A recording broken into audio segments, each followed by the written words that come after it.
வணக்கம் மக்களே. ஆவலோடு எதிர்பார்த்து கொண்டிருந்த 8வது சம்பளக்குழு தொடர்பான அறிவிப்பு கடந்த பிப்ரவரி 1ஆம் தேதி நமது நிதியமைச்சர் அவர்கள் பாராளுமன்றத்தில் பட்ஜெட் தாக்கல் செய்யும் போது இதை பற்றி ஏதாவது அறிவிப்புகள் வரும் என்று எதிர்பார்த்து கொண்டிருந்தனர். சுமார் 50,000 மத்திய அரசு ஊழியர்கள் மற்றும் 60,000 ஓய்வூதியம் வாங்கும் அன்பர்கள், கிட்டத்தட்ட 1 கோடி பேர் ஏதாவது அறிவிப்பு வருமா என்று எதிர்பார்த்துருந்தாங்க. ஆனால் நிதியமைச்சர்கள் இதை பற்றி எதுவுமே பேசவில்லை. இது தொடர்பாக இன்று ஃபினான்ஷியல் எக்ஸ்பிரஸ் என்ற ஆங்கில பத்திரிகையில் வந்த ஒரு செய்தியை தான் உங்களோட பகிர்ந்து கொள்ளலான்னு இருக்கேன். இந்த பத்திரிகை செய்தி என்ன சொல்லுதுன்னா, நான் சொன்ன அதே கருத்தை தான் சொல்கிறாங்க. அதாவது ரொம்ப ஆவலோடு எதிர்பார்த்துருந்தாங்க. நிதியமைச்சர் இதை பற்றி ஒரு வார்த்தை கூட சொல்லலை அப்படின்னு சொல்லிட்டு, அதே மாதிரி இந்த மாதிரி 8th பே கமிஷன் அமைக்கப்பட்டால் அதற்கான செலவினங்களுக்கு நிதியும் இந்த 2025-26 நிதியாண்டுக்கான பட்ஜெட்லேயும் ஒதுக்கிடலை அப்படின்னு சொல்லிட்டு அந்த செய்தி என்ன சொல்லுது அப்படின்னா, குறைஞ்சது பே கமிஷன் அமைத்ததுக்கப்புறம் 1 வருடமாவது ஆகும். ஏன்னா 7th பே கமிஷன் கிட்டத்தட்ட 18 மாதங்கள் ஆச்சு. ஸோ அதனால் 1 வருடம் ஆகும். அதனால் இதுக்கு இடைப்பட்ட டைமில், அதாவது இனிமே வரப்போகிற காலங்களில் இந்த பே கமிஷன் தொடர்பாக ஒரு குழு அமைக்கப்பட்டு, அது ஏற்கனவே நமது நிதியமைச்சர் வைஷ்ணவ் அவர்கள், மத்திய ரயில்வே துறை அமைச்சர் அனௌன்ஸ் பண்ண மாதிரி ஒரு சேர்மன் மற்றும் 2 உறுப்பினர்கள் கொண்ட ஒரு குழு அமைக்கப்பட்டு, அந்த குழு 1 வருஷம் எடுத்துக்கிட்டு அதுக்கப்புறம் ரிப்போர்ட்டை தாக்கல் பண்ணதுக்கப்புறம் பட்ஜெட்டுக்கு எவ்வளோ வேணும், அந்த நிதி அவுட்லே என்று சொல்லக்கூடிய எவ்வளோ செலவினம் ஆகும் அப்படிங்கிறத வச்சு அடுத்த பட்ஜெட்டில் அதற்கான செலவுக்கான நிதி ஒதுக்கப்படும். அதாவது 2026-27 பட்ஜெட்டில் அதற்கு தேவையான நிதி ஒதுக்கலாம் அப்படிங்கிற மாதிரி அந்த செய்தி வெளியிட்டிருக்காங்க. அது மேலே என்ன சொல்கிறாங்க அப்படின்னா, ஆனால் 8வது சம்பளக்குழு தொடர்பான அந்த வேலைகள் மினிஸ்ட்ரி ஆஃப் ஃபினான்ஸ், அதாவது மத்திய நிதி அமைச்சகம் தொடர்ந்து செயல்பட்டுக்கிட்டே தான் இருக்காங்க அப்படின்னு சொல்லி அந்த செய்தியை சொல்லிவிட்டு, இது கூட நம்ம பார்த்தோம் ஒரு 2 வாரத்துக்கு முன்னாடி, பட்ஜெட்டு 2 வாரத்துக்கு முன்னாடி மினிஸ்ட்ரி ஆஃப் ஃபினான்ஸிலேருந்து நம்முடைய யூனியன் சங்க தலைவர் மிஸ்ரா அவர்களுக்கு ஒரு கடிதம் எழுதியிருந்தாங்க.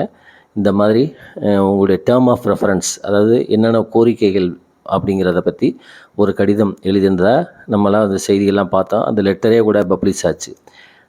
ஜேசிஎம் அவருடைய தலைவர், அது நம்முடைய யூனியன் சங்க தலைவர் ஸ்டாஃப் சைடு நம்ம மத்திய அரசு ஊழியர்களுக்கு என்னெல்லாம் சலுகைகள் வேணும், உங்களுடைய கோரிக்கை என்ன அப்படிங்கிறத அவர் மிஸ்ரா அவர்களே அந்த கடிதத்தை, மினிஸ்ட்ரி ஆஃப் ஃபினான்ஸில் வந்த கடிதத்தை ரிலீஸ் பண்ணியிருந்தார்.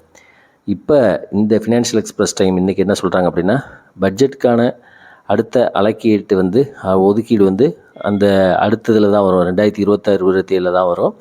அது அந்த 8th பே கமிஷன் எவ்வளோ செலவாகும் அப்படிங்கிறத, இந்த 8th பே கமிஷனால் சம்பளம் எவ்வளோ உயர்வும் அப்படின்னு சொல்லி அதை தெரிஞ்சதுக்கப்புறம் பட்ஜெட்டில் அலோகேட் பண்ணுவாங்க அப்படிங்கிற மாதிரியும், இப்போ எப்பயுமே ஒரு பே கமிஷன் அமைக்கிறதுக்கு முன்னாடி டேர்ம் ஆஃப் ரெஃபரன்ஸ், அதாவது அது குறிப்புகள் அப்படின்னு கூட சொல்லலாம். அந்த குறிப்புகள் ஒவ்வொரு டிபார்ட்மெண்ட்லேருந்து வாங்குவாங்க.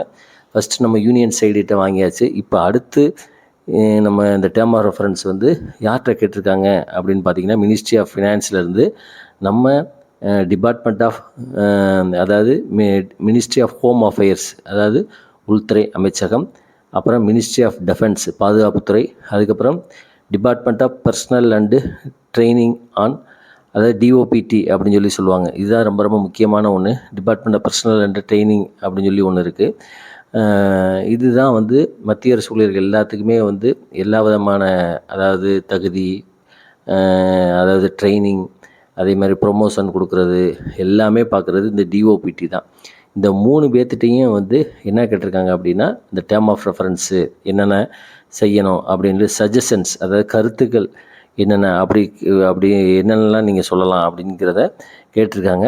இதை யார் கேட்டிருக்காங்க அப்படின்னு பார்த்தீங்கன்னா, இதுக்குன்னு ஒரு செக்ரட்டரி இருக்கிறாரு. அவர் தான் இந்த கேள்வியை கேட்டிருக்காரு அப்படின்னு. அவருடைய பேர் மனோஜ் கோவில். அதாவது அவருடைய டெசிக்னேஷன் எக்ஸ்பெண்டிச்சர் செக்ரட்டரி அப்படின்னு சொல்லி அவருடைய பேர் மனோஜ் கோவில். அவர் தான் கேட்டதாகவும் அவங்க கடிதம் எழுதியிருக்காங்க. இந்த 3 துறைக்கு, அதாவது நான் சொன்ன மாதிரி மினிஸ்ட்ரி ஆஃப் டிஃபென்ஸ் பாதுகாப்புத்துறை அமைச்சகம், மினிஸ்ட்ரி ஆஃப் ஹோம் அஃபேர்ஸ் உள்துறை அமைச்சகம், department of personnel and training, இந்த 3 துறைக்கும் டேர்ம் ஆஃப் ரெஃபரன்ஸு என்ன அப்படிங்கிறத கேட்டிருக்காங்க. அப்போ இது 2வது ஸ்டெப். அப்போ சைமல்டேனியஸாக பே கமிஷன் 8வது பே கமிஷன் அமைக்கிறதுக்கான வேலைகளை வந்து இந்த மினிஸ்ட்ரி ஆஃப் ஃபினான்ஸ், அதாவது நிதி அமைச்சகம் தொடர்ந்து செயல்பட்டுக்கிட்டே இருக்காங்க. ஃபஸ்ட்டு டேர்ம் ஆஃப் ரெஃபரன்ஸ் வந்து நான் ஏற்கனவே சொன்ன மாதிரி ஸ்டாஃப் சைடு நம்ம யூனியன் சங்கத்திட்ட இருந்து கேட்டிருக்காங்க. 2வது இப்போ 3 அமைச்சகத்திட்டருந்து கேட்டிருக்காங்க. அடுத்து என்னென்ன அப்படிங்கிறத தொடர்ந்த அப்டேட்டில் பார்ப்போம். அதனால் இந்த பட்ஜெட்டில் இதை பற்றி ஒன்றும் அறிவிப்பு இல்லையே, கடந்த வாரம் நமது நிதியமைச்சர்கள் தாக்கல் செய்த பட்ஜெட்டில் 8வது சம்பள குழுத்தை பற்றி ஒரு அறிவிப்பு இல்லைன்னு சொல்லி கவலைப்படுங்கிற அவசியமே கிடையாது. அதற்கான வேலைகள் போயிட்டே இருக்குது. எப்படி திடீர்னு யாருமே எதிர்பார்க்காத சமயத்தில் கடந்த ஜனவரி 16ஆம் தேதி நம்ம இவர் வைஷ்ணவ் அவர்கள் வந்து திடீர்னு அனௌன்ஸ் பண்ணாரோ, அதே மாதிரி டக்குன்னு அந்த 8வது கமிஷனுடைய தலைவர் மற்றும் 2 உறுப்பினர்கள் அறிவிப்பு வரும்.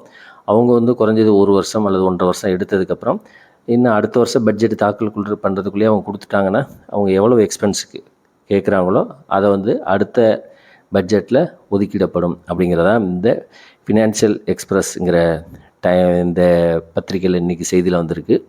வேறு எதுவும் பட்ஜெட் தொடர்பாகவும் அதே சமயத்தில் இந்த 8th பே கமிஷன் தொடர்பாக வேறு ஏதாவது அப்டேட் இருந்தால் அடுத்தடுத்த வீடியோவில் உங்களுக்கு அப்டேட் பண்ணுறேன். நன்றி, வணக்கம்.